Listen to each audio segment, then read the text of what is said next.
sana po, no? Yan na po yung panahon natin ngayon dito sa Saint Antonio at Palua. Umuulan tapos nawawala.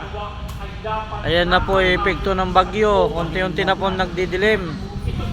Ayan po si SRM Wells. Napakasipag po. Silangan.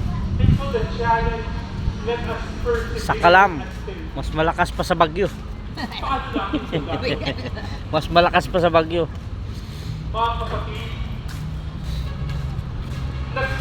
Ayan po yung dalawa, oh. Para naghati na yata eh.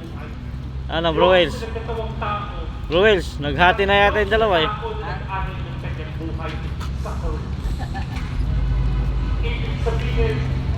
Yan po yung ating panahon sa darating ating bagyo ngayon. Ingat po tayo, ingat, ingat. Napakakalmado pa po. Unti-unting nagdidilim.